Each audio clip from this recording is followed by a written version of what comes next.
This is a University of Otago podcast. So, hello and welcome everybody. My name is Tobias Langnotz. I actually am a relatively new lecturer here in mobile system, and it's a big pleasure for me to welcome Tim Nixon.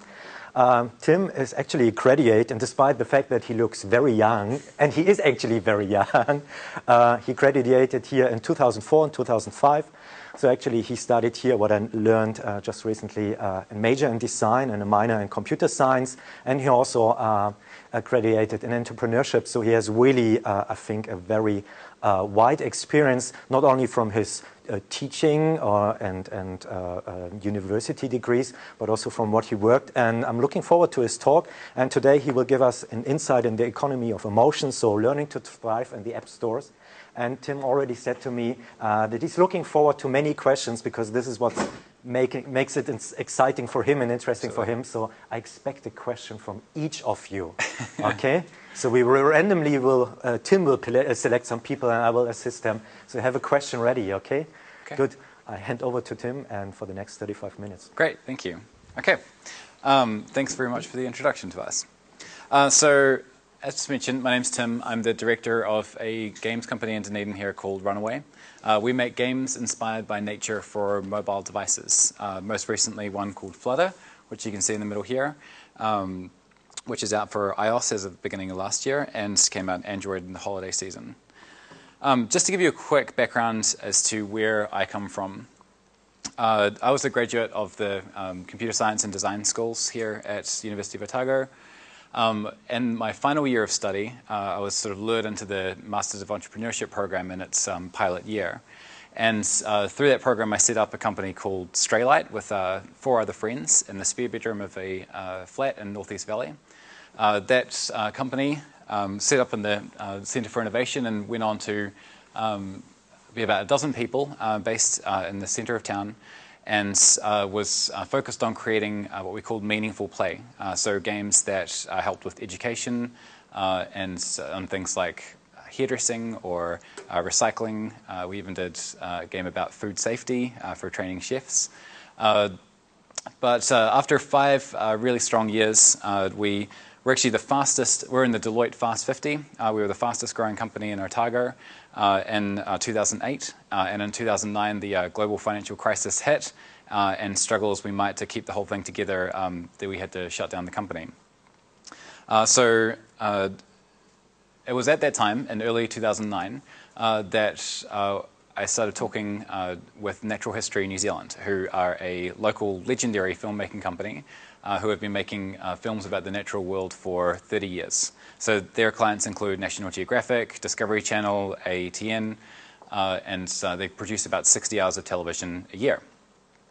Now, we had been in some discussions with them at Straylight about doing some games, and when they heard that we had to wind up Straylight, they called me and said, would I be interested in going in and having a look at whether there was still some opportunity.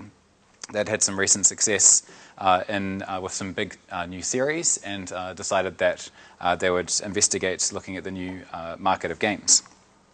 So I put together a business case for them, which was based around the idea of creating a game company that would take that masterful storytelling about the natural world from television and film into games. At the time, Facebook was emerging as a games platform. Mobile gaming was really only just getting started. And so we saw an opportunity to attack a casual demographic with these games that had a genuine connection to real-life species and environments. So the first game that we did was in browser window for Facebook, and it was the first version of Flutter. The game did really well. It got featured by Facebook. We had a couple of million people play the game, and this for us, reinforced our belief that the differentiator of having a genuine connection to real-life species was something which could find a market. But ultimately, we failed to monetize it at a level where it could become profitable and sustainable. At the time as well, we were also seeing a lot of the revenue from Facebook and a lot of the attention from Facebook games shifting over to mobile. So at that point, we decided that we were going to reshift our attention and focus on the iPhone platform. That's when we did a first of 2 games with National Geographic. This first one was called Puzzle Planets. It was about plate tectonics, and it was a puzzle game where you click together tectonic plates and build up a planet. As you build up all these planets, various different creatures evolve on them based on evolutionary principles we know from Earth, but they ended up with all these fantastical different creatures. It was a really interesting experiment in further exploring the idea of gamifying fact, but ultimately it was really hard to market sort of such a quirky and casual game to sort of a hard science demographic that was National Geographic. So our second shot with National Geographic was a game called Howling Mouse. Again, a work-for-hire model where it was more of a runner where you played the Arizona grasshopper mouse who would run through the Arizona desert trying to rescue her babies. This is a real little creature, fascinating little dude that is a carnivorous mouse, attacks tarantulas and centipedes and things. Really cool dude, and it's called the Howling Mouse because he actually howls at the moon to mark his territory. So that did really well. It's exceeded National Geographic's expectations for download numbers 4 times over. The average number of times that someone would play it for a download was 12 times, which is 3 times the industry average. So in a lot of aspects it was really successful, but again it failed to turn a profit. And you'll see, sort of the running theme here is that each sort of step along the way we're learning more about how to execute in a way which is not only creatively successful but commercially successful with this differentiator. And so we did a lot of things right with Howling Mouse, but ultimately what we failed to understand was how to turn a free download into decent revenue, which is what I'm going to go into today because in detail, because our latest title, Flutter, finally got that mix right. So looking at everything we'd learnt from iPhone development with National Geographic and what we'd learnt on Facebook with Flutter, we decided to go and have another shot at doing the butterfly game because still no one had done it well. We saw this as something which there was a niche that existed, that if there was something, a really high quality product in this space that came along, then we believed that it could actually make money and have a really passionate fan following. So we took all the learnings about freemium economies and we partnered with a publisher called DNA. They are headquartered in Tokyo and their western headquarters is in San Francisco. And we work with them on taking all their best practices on how to grow a game and how to monetize a game and optimize a virtual economy. And all those items came together into the game that you'll see here. This is a quick trailer. Sorry it doesn't have sound, but if you can imagine sort of ethereal, sort of warm, glowing music in the background and cute little noises coming from the caterpillars, then that's pretty much the gist of it. So in the game, you're raising a butterfly right through its life cycle, starting off as an egg into a caterpillar, a chrysalis, and then emerging as a butterfly. And all the species are true to life. We do take some stylistic license with the caterpillars just to make them match with the wing patterns of the butterflies. But all of the wing shapes and the places where they're from in the world are all factually correct. We also have what we call a Flutterpedia, which is like a little in-game encyclopedia where you learn about the different behavioral traits of the different species. And we even have other friends in the environment like the bird and the frog, which again are based on real-life species. So the game is primarily an entertainment product, right? So the same way that you watch Discovery Channel, for entertainment value, and this had sort of side benefit as picking up some facts about the real world. We're making an entertainment game, but the reason that people play this one over, say, Farmville or Heyday or any of the other, sort of casual simulation games out there on the market is that genuine connection to the natural world.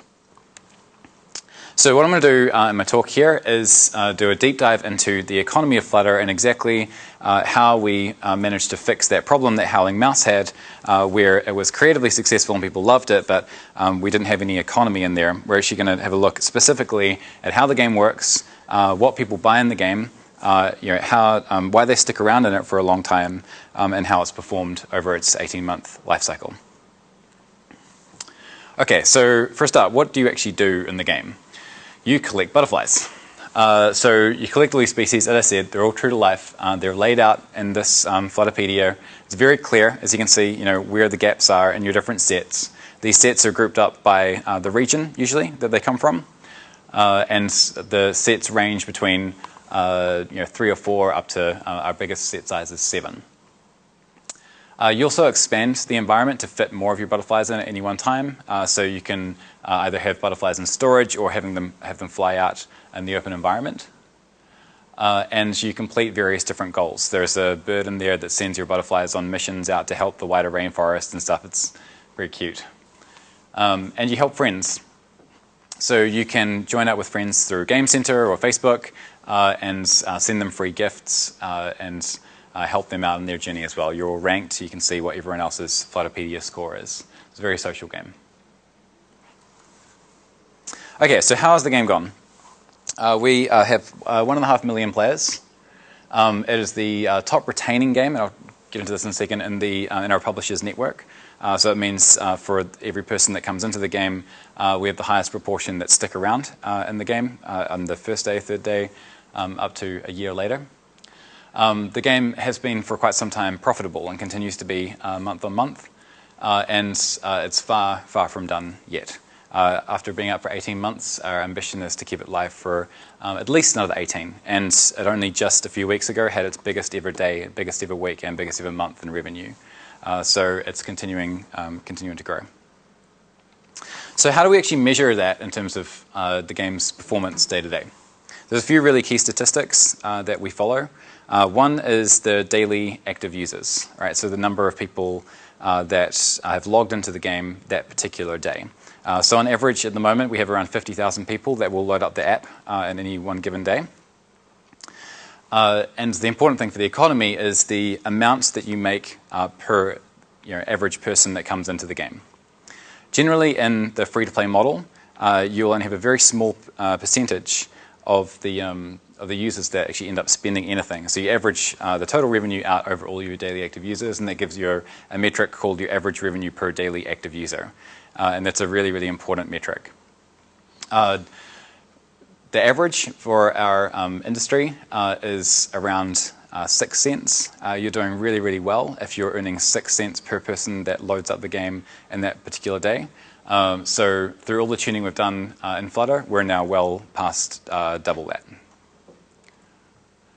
As I said before, retention is a really important thing to track because it's great if you can get somebody downloading the game. It's great if you can get them spending money in the game. But if they don't stick around and continue to spend money in the game, then you're not going to have a really good shot at sort of returning your investment that it took to get that player in the first place.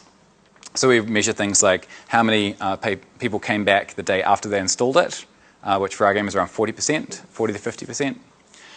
So if they've just installed it one day, played it, about half the people will never come back. But half of them do come back, and then after a week, around a quarter of them are still coming back, and then from there the drop-off is actually quite gradual, and people tend to stick around for quite some time. So another key metric for us is we have about between 4 and 8% of the people that ever downloaded the game at any one day are still playing the game after 180 days. How much is that? 6 months. Conversion is the other thing which we track. So that's the amount of people that come into the game that spend anything. On average, we have about 1%. And so you'll see this theme running through about as we look into tuning the economy, is that all of this, the economic engine relies very much on a few people every day to actually drive it.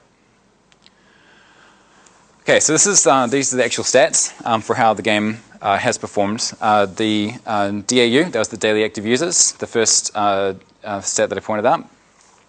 The peak at the very start is where we launched. So we were lucky enough to be featured by Apple. They gave us, of our 1.5 million players, we got 400,000 of those in our first week. We've been out for a year and a half. So that should give you an idea of how important getting those Apple features is to a game succeeding in the App Store. And so early on, our metrics weren't quite as good as they are now that we've refined the game. And so gently, our player base fell off, and then we managed to stabilize around 30,000.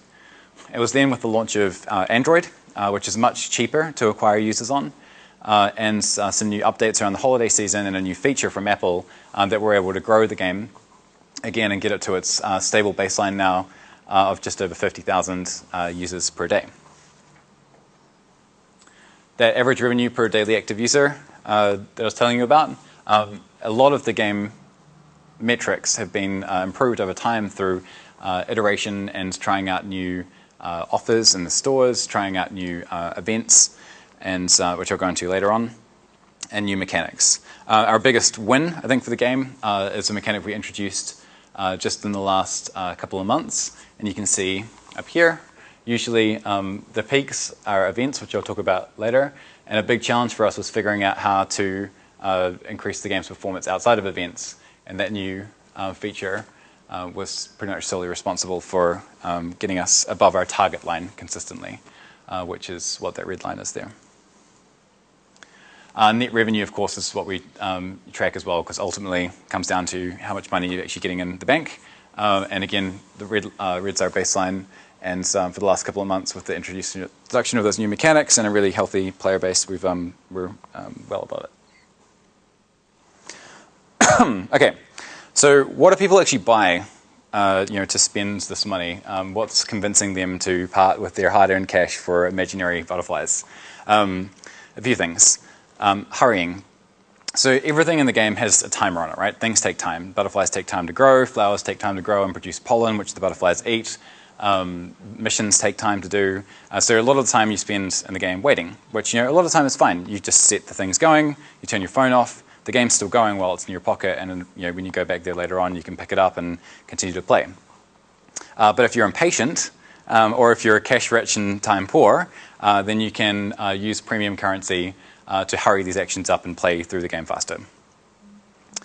Storage is also another one. There's only so many butterflies you can fit in the environment at any one point, and you can pay premium currency to expand that storage and to fit more in your environment. Various different functional upgrades also allow you to progress through the game faster. So bigger flowers that produce more pollen, and upgrades for various other components in the environment can make your day-to-day progression in the game easier. And the biggest one for us, the most important monetization feature in the entire game, is limited butterflies. Okay, so this economy, I suppose, of butterflies and currency and things relies very heavily on the idea of scarcity, which I'll get into with our events. Okay, so the way people play specifically is there are a bunch of things, a bunch of options to buy packs of what we call flutterbucks. Flutterbucks are a premium currency, and they're used to speed things up or buy any of those upgrades. You can just buy them outright, or you can earn them through gameplay as well. So you earn for completing missions, for achieving certain goals or levels and things, and you can even get some randomly when you're getting gifts from friends. So just to give you a rough idea of the scale, 1 flutterbuck equals 4 US cents. So this is one of the main places people spend money in the game. It's a shop. You can buy premium flowers. Flowers are used for attracting certain types of special butterflies. You can buy frog treats, which are treats for which you feed to a poison dart frog, who then spits out special flowers for you, a random one. And you can also purchase a helper like the bumblebee, which I'll show as an example here. Okay, so the bumblebee is actually an example of a premium, or freemium, I should say, thing that we screwed up. So the bumblebee costs about $8 in the game, and what he does is he looks very cool, and he flies around the environment, and he does strange things to your flowers, and they increases their productivity. Everyone loved him. When we released him in the game, people were just completely freaked out. He's really, really cute. But the response overall was incredibly negative, because what it was perceived as was an absolute, what we call a paywall. All right? So all these people that were used to playing the game for free were suddenly essentially just asked to shell out $8. And they weren't having a bar of it. And so what that meant is this thing that should have been a really great new feature for the game, which we were really excited about and we thought would perform very well, actually got this massive negative reception. There were a lot of people that loved it, but they kind of just kept quiet and just bought it and just merried about their way. The other thing that was sort of missed opportunity with the Bumblebee is that for our really heavy players, $8 is actually nothing. We have players that spend really quite considerable amount of money in the game, and it was just a no-brainer for them. If they're heavily invested in it, they're already used to spending some money in the game, they're just like, that, sweet, done. No questions asked, no challenge at all. And so for both of our heavy players and our casual players, it was sort of nowhere near as optimized an experience as it could have been. So this introduced us to the idea of what we call like the freemium continuum. And from there on out, what we did is we made sure that everything in the game was possible to earn that thing for free through gameplay. Right? So there's nothing in the game where it was just a hard paywall, and you say like, right, you pay now for this if you want this thing. Nothing was exclusive, only to the people that were ready to pay for it. So the way it works instead is that there is what you call a grind. So there's gameplay to work through to achieve a certain thing. So with the Bumblebee, for example, maybe that would have been a series of missions or a series of objectives to complete to be able to actually get the Bumblebee. Now the way we monetize that is that, as I said before, you can pay to accelerate any of those timers, or maybe increase the chance of something which has a risk of not working.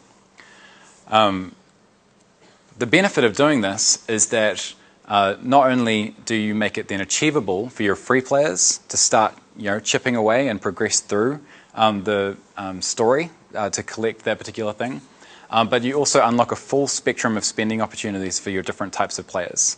Right? So the people that just want it now and just want to buy it, they're just going to speed through every single thing along the whole way. And if that's the way you want to play the game, then that's cool. But it also means that people that want to play it for free and want to earn their way there have that option too, and anywhere in between.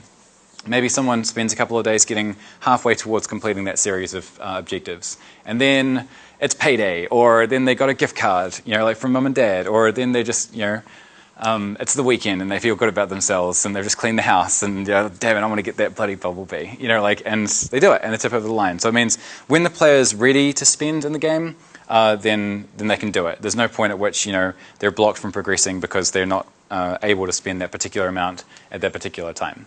So that was a really huge revelation for us, and something which most game developers still don't understand and still don't do in the App Store. And it's probably the most important concept for implementing a really good economy in a freemium game. So yeah, essentially the idea is that you're exchanging money for time. All right, so everything in your game is really just your whole game is an economy of time and timers. So people that are cash rich but time poor can just pay their way through, and you can engage the full range of types of players and spenders. Generally in games, and I hate these terms, but they borrow the terms from the casino gambling industry, which is you call your big spenders whales and your mid spenders minnows and your small spenders or your non-payers freeloaders. But the point there is that those are the terms you'll see come up. But the point is, there's a big range of people contributing to your economy, and they're all very important. Okay, what this graph shows is the range of contributions to the economy on any one day in terms of the number of transactions for the different sizes of packs. All right, so you saw the screen before where there was a number of different packs of Flutterbucks you could buy, ranging from $2 worth through to $100 worth. So the blue line is the number of times that pack is bought in any one day, right? So that makes sense. People are going to buy the $2 one and the $5 one quite a bit, but then that drops off significantly when you get to the $100 one. What the green bar shows comparatively is the percentage of actual revenue contribution that comes from the sales of any of those packs, right, which tells a very different story.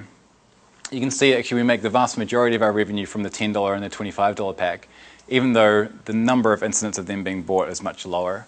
So what we're seeing here is there's a lot of contribution from the people that are paying a little amount, but most of our contribution to our economy is actually coming from the people that are paying $10 and above. Right? When you think about that in relation to how the App Store used to work, that a game was just 99 cents. You downloaded it and you had it forever. that's a pretty crazy concept. You know, like the vast majority of your money is coming from purchases $10 and above.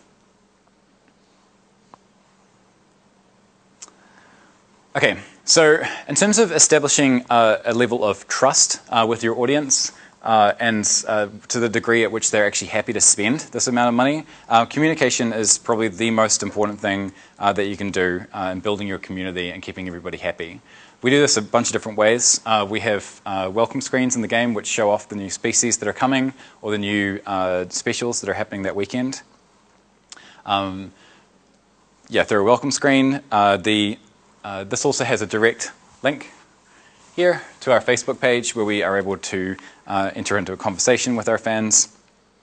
And we also have push notifications, which are things that come up on your phone when you're out of the game, which tell you what's happening. That trust is absolutely critical, and a big reason why I think we've seen the average revenue per daily active user gently go up over the course of the game is because over time we've shown that we are consistently delivering new content, that we're responding to players that have issues, that this is a lively place that people want to be and they want to stay, and it's going to be here for a long time, right? Because if you're investing in something virtual, you want to know that it's actually going to mean something in the next few weeks. So building up that trust is really critical. The bargain beetle is another thing we use to provide timed offers. And the cool thing we did here, as opposed to just having like a GUI window that popped up and said, hey, here's 20% off something.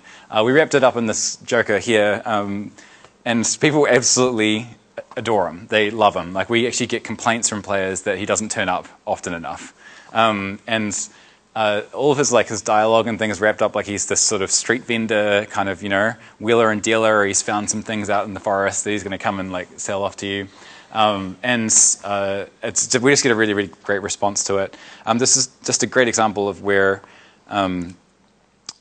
we took something which could have been really sterile, but wrapped it in character in a way that people got more value out of it than it just being sort of a good deal on some premium items.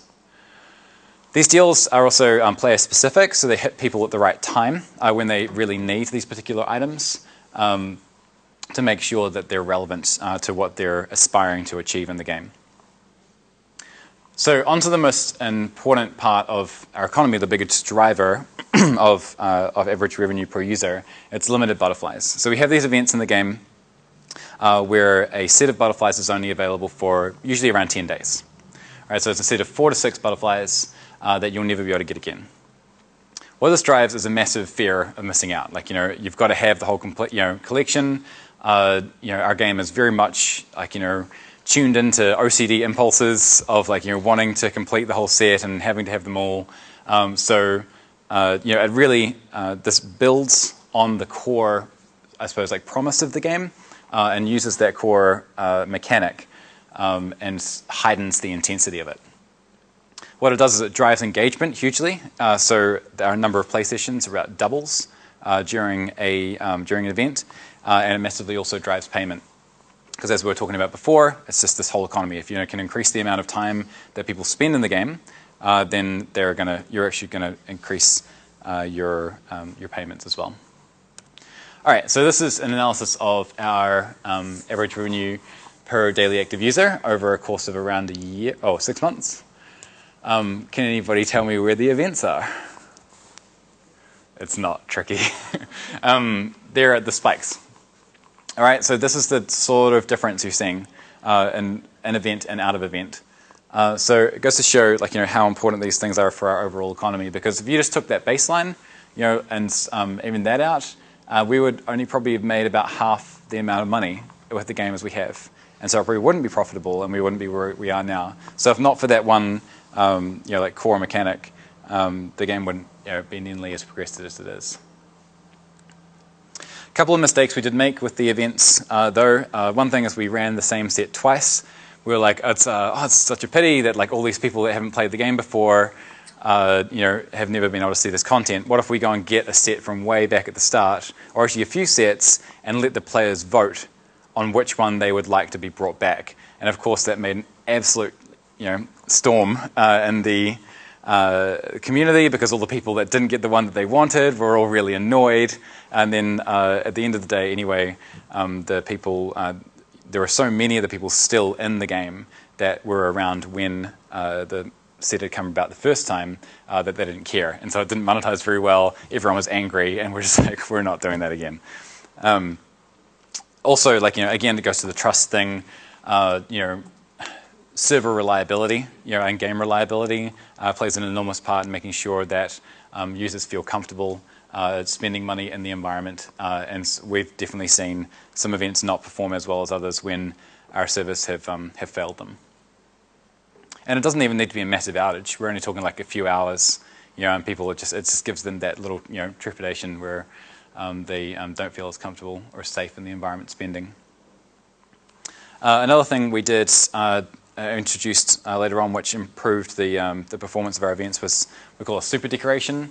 What we were finding is that our biggest fans were like blitzing through the event and finishing the whole thing really quickly, and they didn't really have anything else to do, let alone like anything else to buy. There was a problem both because we weren't maximizing the engagement that we could or the monetization we could from those players. So we introduced something where if they not just completed the set but perfected the set, and so that's a whole nother level above just getting the butterflies, then there's an exclusive decoration which they can only get if they do that within the event. So it's kind of like an ultimate trophy.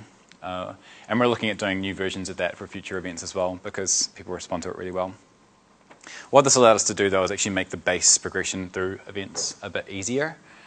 So again, it's like providing sort of levels of engagement for your full spectrum of people, depending on how much time they have and how much they might be prepared to spend. Another thing we did to combat the whole thing of whales or heavy players getting into the game and playing through the whole thing instantaneously is we did a paced unlock of the different species in the set. So one butterfly would come out each couple of days. A couple of cool things about this: it spread out engagement and spread out monetization. It also meant that there was a shorter window for the hardest butterfly to collect. So again, it heightened the intensity of that end of the event.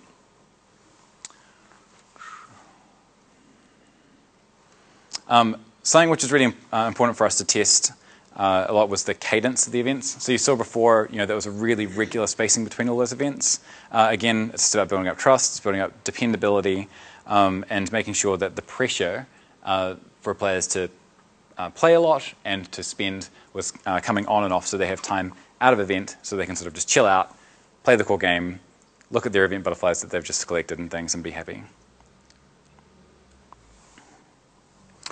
We also do this not just in and out of event, but between the types of events. So we have 3 different types of events at the moment. So we make sure that there's an easy event which most people are able to complete, and then that's followed up by one which is a bit harder, and then our hardest event.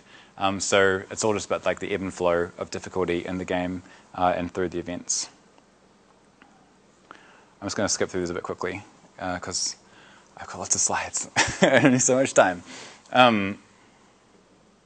Okay, so I was saying before about community and about how engaging with players is really, really important. This is a super cute bit of concept art that we got from, fan art, I should say, from one of our fans showing off the caterpillars and butterflies and things, their favorite species. One thing we've learnt through our time over the last 4 years interacting with community and a lot of the community interaction we've had with Flutter on iOS is that every contact with a player is an opportunity. And I'm a massive fan of Tony Hsieh. If any business students are aware of Zappos and Tony's book, Delivering Happiness, it's probably one of the most inspiring business and entrepreneurial stories you'll ever read. But he put a massive focus in his company on telephone support and customer interaction, because he knew that every person that was actually making the effort to get in touch with you, as opposed to just forget about you and go to somebody else, was already invested enough and wanted this relationship to work enough that they'd made that effort. And that person, if you just put in the right effort and you look after them, there's an opportunity to actually turn that person into a true fan. Some of our most engaged players have started off absolutely raging at us an email about something not working or something not being fair, but as soon as they realize that there's somebody on the other end of the line, like a human being and not a faceless corporation, then they really brighten up and they're it's great. They're really excited to have that opportunity to connect with the creators. Because ultimately, as I was saying before, 1% of this whole audience are spending the money which is keeping your business afloat. All right? And that 1% are probably the people that are sending you emails. And even if they're not spending, then they're certainly engaged enough that they're spreading the game to their friends.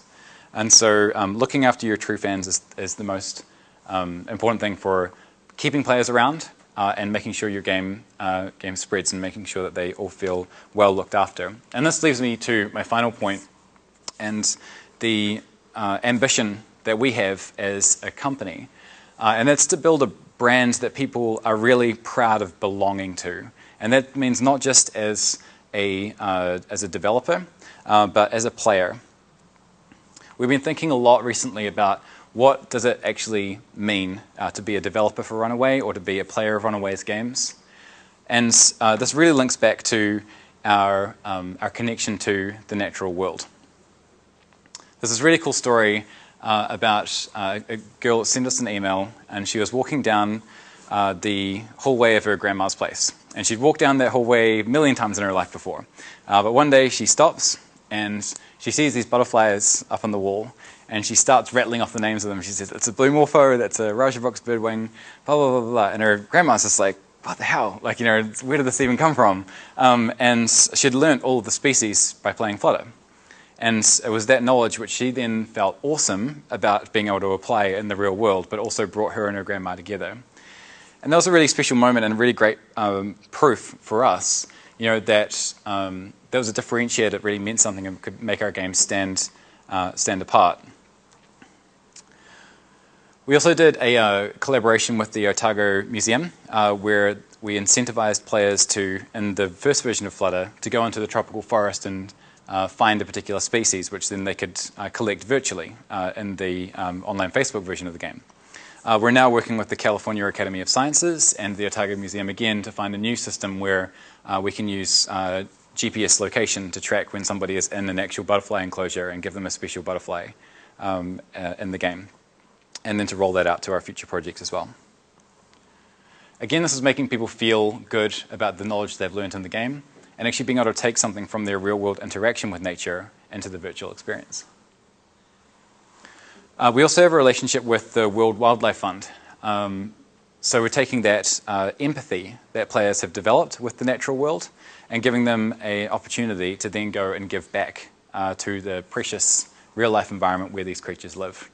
So as part of the original Flutter, and again, something we're bringing over to mobile Flutter hopefully soon, we gave our players the opportunity to donate to a sustainable farming initiative in the Bolivian Amazon. And we built 10 of these Brazil nut storage facilities with their funding, which are able to keep the sustainable crops of these farming villages safe so that they can become an example of, or an alternative to slash and burn agriculture in the Amazon rainforest. So this is all building again on that key differentiator. And as we expand our portfolio, we want to continue to find new ways to deliver on this brand promise of what a Runaway game means. This is Jason Fried, who's another one of my entrepreneurial heroes. He's the founder of 37 Signals, who recently became Basecamp. And he has a fantastic book called Rework, which I would really suggest you read. But it's very much advocates for really knowing who your audience is and being totally unapologetic about who you're not for. All right? Nathan Vella, who's the CEO of Capybara Games, puts it a different way. He says if somebody doesn't hate your game, then you're pretty much doing it wrong. What that means is that if someone doesn't hate your game, then someone's probably not going to love your game. If your game or your product or something is so middle of the range that it's just trying to cater to everybody, then it's not going to be special enough for people to fall in love with it and to advocate for it and to tell their friends about it. And so that's what we really want Runaway to be, is be a brand and be a tribe that it really means something to belong to as a developer and as a player and as a member of the community. So that started with Flutter, and we're now expanding that out to a number of different natural environments around the world. The next is going to be underwater. So we're taking all of the learnings that we've had from the gameplay mechanics and the monetization and all that sort of stuff, and really stepping up the production value to a whole nother level, where players will be able to start off in the coral reef but go into the deep ocean, into the open sea and things, and see a really big range of creatures.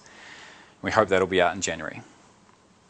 And this is a really good time to say that we need more people to help us, because we have great ambitions to grow that portfolio. And these three guys here were all interns at Runaway over the last couple of years that we ended up hiring and becoming full-time developers. So pretty much the number one way we expand our team is we bring in people as interns over the summer. We throw them at a problem and see if they sink or swim. And for those that do really well, we keep them around and integrate them into our core team. And so our team has doubled in size over the last year, and we intend to do the same over the next year. So we're looking for programmers, we're looking for artists, we're looking for analysts. So if you're interested, please do come and talk to me. That's it. This was a really, really good talk. And first of all, I want to thank Tim for your really good presentation. So we have a couple of minutes time, and as I promised beforehand, or not promised, but said, Tim is waiting for questions. So are there any questions in the audience? Good, you did your job well. So we start here. I was wondering, were you making any money from adverts through Google Ads? Sure. With Howling Mouse, we did. And with Flutter, we decided not to integrate ads. It was actually part of the philosophy of our publisher that the money that you make from an advertising revenue stream is not as much as the negative impact on the experience for your heavy players. So in general, like how I was saying before, like 6 cents is a really good baseline. 12 cents is an exceptional baseline. For UpDAO, you'll probably only get about a cent from advertising revenue. And so it's a bit of a risk to introduce that stuff if you're going to kind of annoy the people that are supporting your game through in-app purchase stuff. But not to say it's not a viable business model, but just for a different sort of game, I think. Oh, sorry. Ladies first. And there's another lady, but let's take this lady first, and then we walk through. You mentioned you were featured in the Apple Store. Yeah. How exactly did that happen? We approached them early on with the game. They're really accessible people, and we just made sure that all the materials we gave them made the game look really good, got them excited about it, made sure that they had a lot of opportunities to give us feedback and feel really involved in the process. It's a very important thing to get out to conferences and go and meet with Apple and Google and the various different publishers to make sure that you're visible, because it's totally possible to do this stuff from anywhere in the world. Like the Nordic countries, have some of the biggest, successful games developers in the world, and we're really punching above our weight as a little country in the middle of nowhere as well. And it's super easy to jump on a plane and just go there because everyone's in the same place for a week.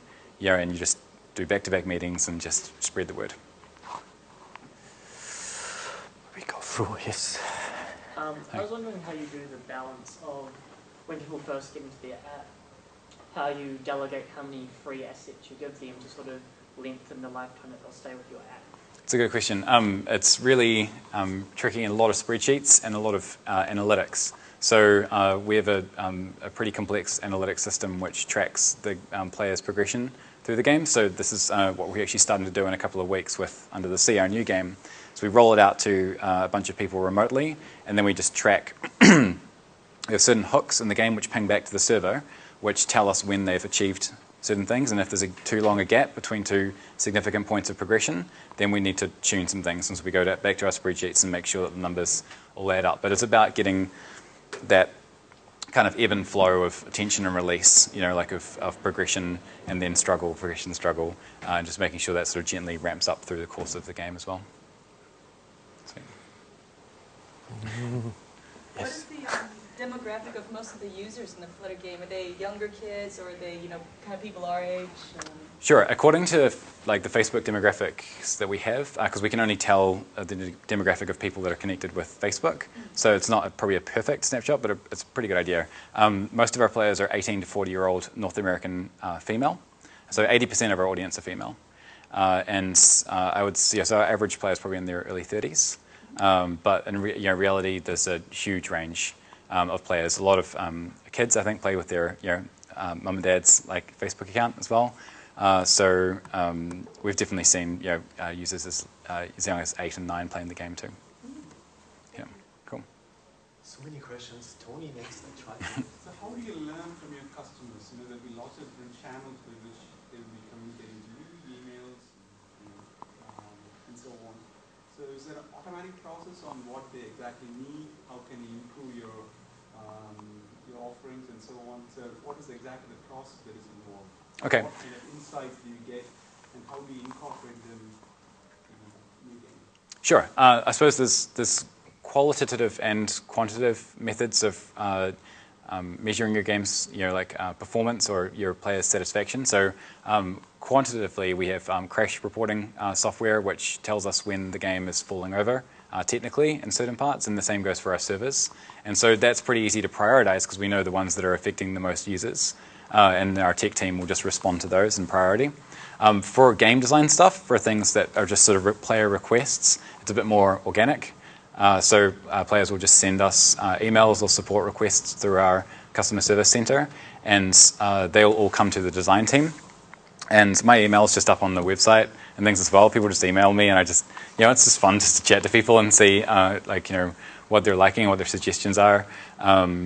But what we do is we pull all those suggestions over into what we call our design backlog, and then we'll just discuss them as a design team. So our core design team is our lead artist, our lead gameplay programmer, and myself as the sort of project director. And the three of us together will sort of field the requests, prioritize them based on the time that we have, and obviously with the other ideas that we have in the backlog as well. It's mostly a manual process, not an automatic one, which actually prioritizes. No, we've thought about using software that, and we do have something in our customer support center where people can suggest things and they get upvoted or downvoted. So yeah, there is some element in that where people can vote, for the thing that they most want to see, and something which we should probably do more often. But yeah, it's pretty manual, pretty organic mostly. I remember Colin. In your team, I can see there's a number of possible roles of management and designing, marketing and developing. Mm-hmm. To what extent are they individual, or is everybody expected to do it? But to what extent are they discriminated, and how relatively important are they? Okay. The most important skill for anybody coming into our organization is not a specific craft, or technical capability. It's the ability to work as part of a team. It's a belief in the niche that we're trying to service and the vision for our brand, and the initiative to take ownership for the product as much as any other person in the team. All right, so the most brilliant programmer could come in and be totally useless in a software and a game development scenario. For us, we ask of our developers that every day they turn up and they ask how they can add value to the player and value to the brand and the company. Not, can they tick off a list, on tick off an item on a list. So that means everybody has equal ownership. Programmers, artists, marketers, analysts, everybody is in this together. Everybody has total visibility over all of our performance, and everybody is responsible for achieving our targets. So there's no hierarchy. I'm not anybody's boss. We're all just trying to pull off the same vision. Cool. Because of the time, one last question. If it's a short question, I'll give you. Okay. Well, That's not a short question. I had a couple of questions, but just going by what Tony said earlier, have you, or do you analyse any of the App Store reviews that get done on the actual Android store? Yes, totally.